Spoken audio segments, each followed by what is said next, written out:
Hello दोस्तों, स्वागत है एक बार फिर से आपका मेरे चैनल पे लीगल न्यूज़ 127 पे। दोस्तों, आप पे मेंटेनेंस केस लग गया है।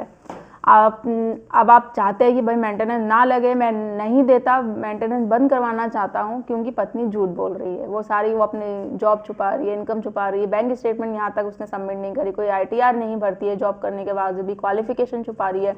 अब आपने रिप्लाई तो फाइल कर दिया, अब आपको बोला जा रहा है कि अब आप इनकम एफिडेविट जमा करो।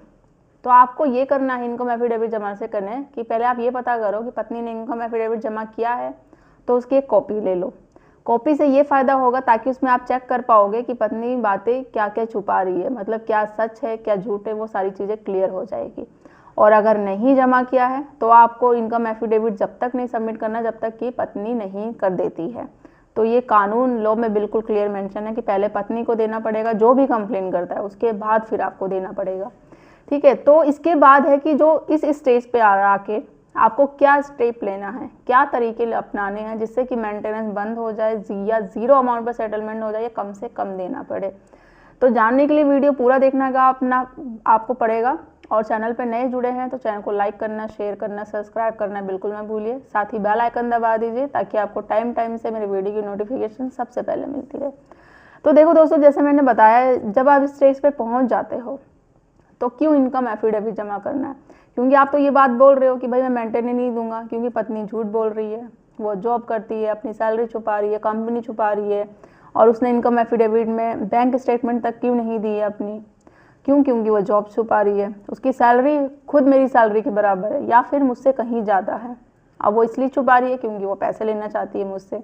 और ये बात अगर आप प्रूव कर देते हो तो मेंटेन नहीं देना पड़ेगा आपको, और हो सकता है उसको सज़ा भी हो सकती है।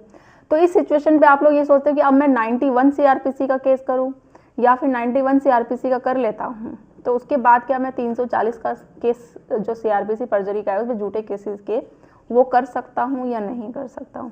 देखो, जब 91 का केस, अगर आप लोग में से नए हैं जो अभी चैनल पर नहीं जुड़े हैं, 91 CRPC का केस इसलिए किया जाता है कि पत्नी कोई चीज़ें झूठ बोल रही है, वो नहीं सबमिट कर रही है, तो वो आप एप्लीकेशन लगाते हो जिससे कि आप बैंक स्टेटमेंट उसकी मंगवा सकते हो।